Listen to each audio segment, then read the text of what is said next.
Bismillahirrahmanirrahim. Assalamu alaikum students. Hope you are good.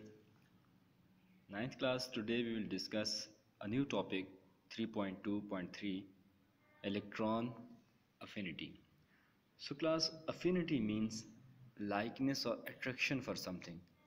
So electron affinity means attraction for accepting electrons.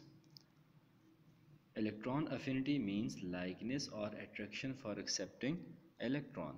All these elements in the periodic table possess varying tendencies towards the acceptance of electrons in their outer shell. The new incoming electron, when absorbed by the atom, is slightly bound by the nucleus of the atom through attractive force. This causes an evolution of energy. Thus, the electron affinity of atom is measured in terms of energy.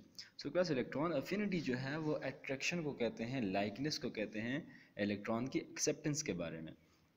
यानी कोई atom कितना attract करेगा या कितना likeness show करेगा electron को accept करने में. तो जितने भी एलिमेंट्स हैं पीरियोडिक टेबल में उनकी जो टेंडेंसीज हैं वो वेरिएबल हैं, वो जो है वेरी करती हैं from element to element for the acceptance of electron in their outer shell.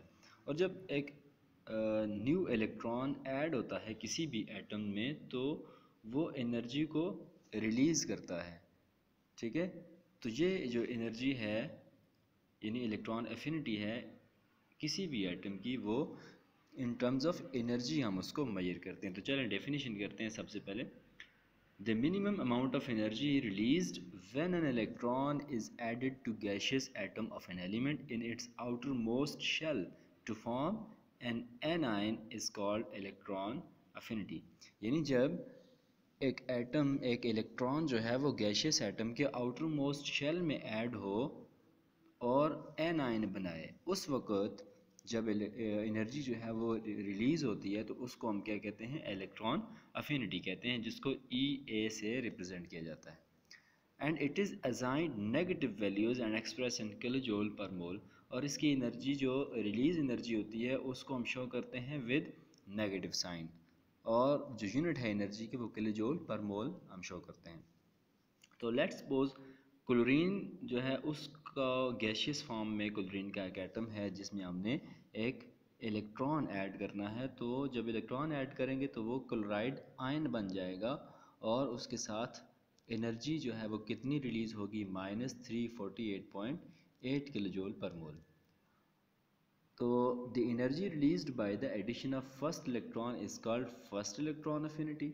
The energy released by the addition of second electron is called second electron affinity. जिस तरह आपने आयनाइजेशन एनर्जी में पढ़ा था, एक इलेक्ट्रॉन रिमूव करने के लिए जो एनर्जी चाहिए वो फर्स्ट आयनाइजेशन एनर्जी है, फिर सेकंड को करने के लिए रिमूव करने के लिए जो चाहिए उसको सेकंड आयनाइजेशन एनर्जी कहते हैं. तो इसी तरह जब एक इलेक्ट्रॉन आप ऐड करते हैं तो उसको फर्स्ट इलेक्ट्रॉन अफिनिटी कहते हैं. इसी तरह जब दूसरा करते हैं तो इलेक्ट्रॉन सेकंड इलेक्ट्रॉन अफिनिटी जो है उसको कहते हैं. By addition of the first electron the energy is released, but the addition of the second electron requires the absorption of energy. This energy is required to overcome the electron repulsion. तो class ये चीज़ आप याद रखें कि हमेशा first ionization energy negative होगी, बाकी जितनी भी हैं वो सेकंड आयनाइजेशन एनर्जी जो है वो पॉजिटिव होगी. उसकी वजह ये है कि पहली एनर्जी इसलिए नेगेटिव होगी कि आप एक न्यूट्रल एटम में इलेक्ट्रॉन डाल रहे हो. ठीक है, एक न्यूट्रल एटम में हाई एनर्जी इलेक्ट्रॉन डाल रहे हो तो वो एनर्जी क्या होगी, जो एक्सेस में होगी वो रिलीज़ हो जाएगी, रिलीज़ हो जाएगी. ठीक है, इस वजह से आप उसको नेगेटिव साइन के साथ शो करते हो. तो जब सेकंड आप इलेक्ट्रॉन ऐड करना चाहते हो तो वो सेकंड इलेक्ट्रॉन मसलन ये ऑक्सीजन का है, तो सेकंड इलेक्ट्रॉन आप न्यूट्रल एटम में ऐड नहीं कर रहे, आप चार्ज्ड एटम में यानी एन आयन में आप ऐड कर रहे हो. तो एन आयन के पास पहले इलेक्ट्रॉन की एक्सेस में होते हैं इलेक्ट्रॉन. ठीक है, और आप मज़ीद एक इलेक्ट्रॉन यानी नेगेटिव चार्ज मज़ीद आप उसमें ऐड कर रहे हो तो वो जो है आपको फिर एनर्जी चाहिए होगी इस इलेक्ट्रॉन और इस एनायन के बीच के इलेक्ट्रॉन्स में जो रिपल्शन होगी, नेगेटिव चार्ज की रिपल्शन होगी, उसको ओवरकम करने के लिए आपको एनर्जी चाहिए. इसलिए आप सेकंड इलेक्ट्रॉन अफिनिटी को क्या करते हो, प्लस के साथ शो करते हो. मसलन अगर यहाँ पे ऑक्सीजन है तो ऑक्सीजन का फर्स्ट इलेक्ट्रॉन अफिनिटी में आप न्यूट्रल ऑक्सीजन के अंदर इलेक्ट्रॉन डाल रहे हो तो वो एक एनायन बनाएगा और उसकी जो पहली होगी इलेक्ट्रॉन अफिनिटी की एनर्जी वो नेगेटिव होगी. ठीक है, क्योंकि आप न्यूट्रल एटम में इलेक्ट्रॉन डाल रहे हो। नेक्स्ट में जब आप वो एनायन बन जाता है और आप मज़ीद उसमें एक इलेक्ट्रॉन ऐड करते हो तो वो उसमें नेगेटिव नेगेटिव रिपल्शन हो सकती है। ठीक है, उसको आप रिमूव करने के लिए फिर आपको एनर्जी चाहिए, यानी एंडोथर्मिक, ठीक है, प्लस के साथ होगा। अब कुछ फैक्टर्स हैं जो अफेक्ट करते हैं इलेक्ट्रॉन अफिनिटी, उसमें पहला है न्यूक्लियर चार्ज, ठीक है, atomic radius, shielding effect, electronic configuration. तो इसमें अगर आप देखें तो एक जगह अगर इन तमाम फैक्टर्स को जमा करके देखा जाए तो उसमें atoms with smaller atomic radii, greater nuclear charge and poor shielding effect will have high electron affinity values, यानी जब एटॉमिक रेडियस जो है वो क्या होगा, कम होगा। जाहिर सी बात है, जब एटॉमिक रेडियस कम होगा तो न्यूक्लियर चार्ज बढ़ जाएगा। ठीक है, न्यूक्लियर चार्ज बढ़ जाएगा तो उसकी जो शील्डिंग इफेक्ट होगा वो बहुत लो होगा, स्मॉल होगा या पुअर होगा, जिसकी वजह से उसकी इलेक्ट्रॉन अफिनिटी वैल्यूज़ जो हैं वो हाई होंगी, ज़्यादा होगी। नेक्स्ट है trend of electron affinity values in the periodic table. तो पहला ट्रेंड है जी electron affinity in groups from top to bottom. When we move in a group from top to bottom in the periodic table, electron affinity decreases. Group में electron affinity decrease होती है। उसकी वजह यह है कि the decrease in the electron affinity is due to addition of new shells.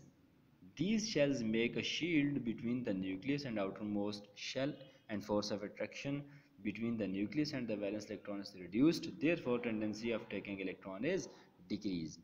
देखें, जब आप ग्रुप में टॉप टू बॉटम जाते हैं तो उसमें शेल्स जो हैं वो ऐड हो रहे होते हैं। जब शेल्स ऐड हो रहे होते हैं तो न्यूक्लियस और आउटर मोस्ट शेल का डिस्टेंस बढ़ जाता है।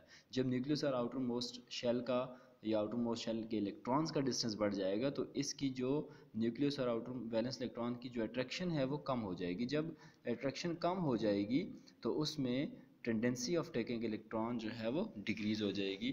ठीक है, यानी इलेक्ट्रॉन अफिनिटी की जो वैल्यू है वो कम हो जाएगी, डिक्रीज़ हो जाएगी। तो इलेक्ट्रॉन अफिनिटी इन पीरियड अगर आप देखें तो when we move in a period from left to right the electron affinity increases. This increase in the electron affinity is due to the increase in the nuclear charge and decrease in the atomic radius from left to right. ठीक है, therefore the tendency of taking electron is increased, यानी period में electron affinity बढ़ जाती है और group में घट जाती है। ठीक है, और इलेक्ट्रॉन अफिनिटी की कुछ वैल्यूज़ हैं, जैसे यहाँ पे हाइड्रोजन की है तो -72.8 है। ठीक है, बेरिलियम की है तो वो +24.1 है। ठीक है, थर्ड में अगर आप देखें यहाँ पे हीलियम है +21 है। इसी तरह जो फ्लोरीन है -328 इसकी इलेक्ट्रॉनिक अफिनिटी वैल्यूज़ हैं। नेक्स्ट है जी आपका टॉपिक शील्डिंग इफ़ेक्ट। तो शील्डिंग इफ़ेक्ट को स्क्रीनिंग इफ़ेक्ट भी कहते हैं, और ये क्यों कहते हैं, क्योंकि ये स्क्रीन करता है। किस चीज़ को स्क्रीन करता है? मसलन अगर यहाँ पे आप देखें तो ये न्यूक्लियस है और ये आउटर मोस्ट इलेक्ट्रॉन है। इस आउटर मोस्ट इलेक्ट्रॉन और इस न्यूक्लियस के बीच अगर आप देखें तो कितने शेल्स हैं जी, 1 2 3 4 शेल्स हैं। और ये क्या कर रहे हैं, शेल्स स्क्रीन कर रहे हैं। किस चीज़ को स्क्रीन कर रहे हैं? इस न्यूक्लियस और इस न्यूक्लियस की अट्रैक्शन को, जो कि ये इस वैलेंस इलेक्ट्रॉन पे लगा रहा है, उस अट्रैक्शन को ये स्क्रीन कर रहे हैं, ये शील्ड कर रहे हैं, यानी कि इसका होल्ड जो है वो कम से कम हो वैलेंस इलेक्ट्रॉन पे। इस चीज़ को कहते हैं शील्डिंग इफेक्ट। तो चलें देखते हैं, electrons in an atom are distributed in different shells और ऑर्बिट्स। जाहिर सी बात है, इलेक्ट्रॉन्स डिस्ट्रीब्यूट होते हैं शेल्स या ऑर्बिट्स में।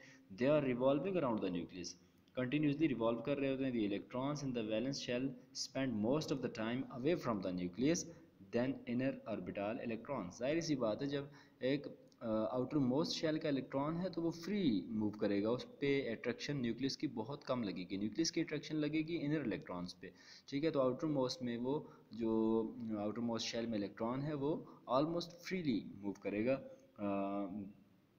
ठीक है, उसके बाद क्या कहता है कि spend most of the time away from the nucleus than inner orbital electrons, because these electrons do not feel the full effect of the positive charge of the nucleus. जब वो freely move करेंगे तो उन पे इतना ज़्यादा या full effect nucleus का नहीं रहेगा.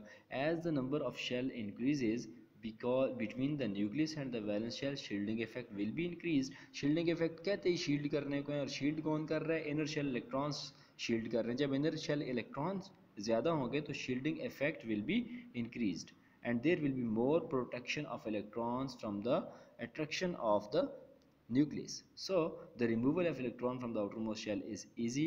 Therefore, shielding effect has a direct impact on the atomic radii, ionization energy and electron affinities of the elements. जाहिर सी बात है, जब एक न्यूक्लियस है और उसका जो वैलेंस इलेक्ट्रॉन है उनके बीच अट्रैक्शन कम होगी तो आप उस इलेक्ट्रॉन को इजीली रिमूव कर सकते हो.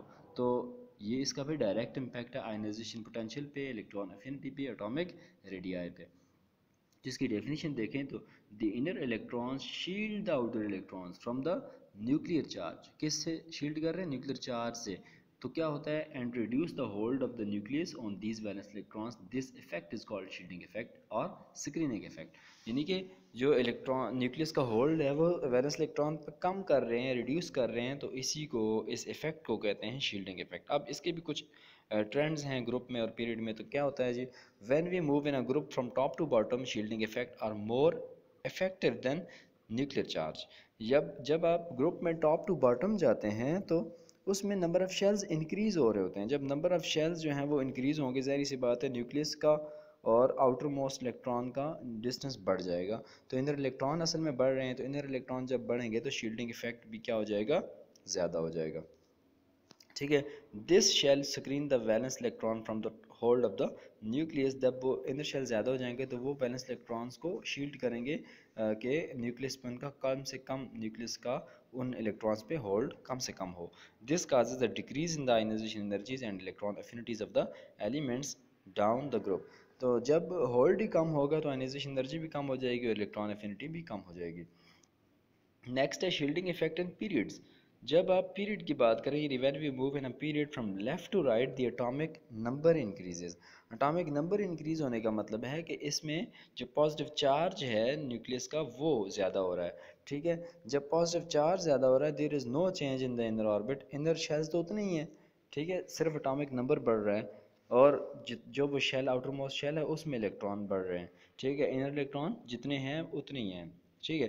तो जब इनर इलेक्ट्रॉन उतने ही हैं, सेम है, तो वो शील्ड नहीं करेंगे, शील्डिंग इफेक्ट में कोई वो पार्टिसिपेट नहीं करेंगे. Consequently the increasing nuclear charge wins over the shielding effect which remains constant. यानी न्यूक्लियस, यानी कि आप पीरियड में जब लेफ्ट टू राइट मूव कर रहे होते हो तो शील्डिंग इफेक्ट जो है वो कांस्टेंट रहता है.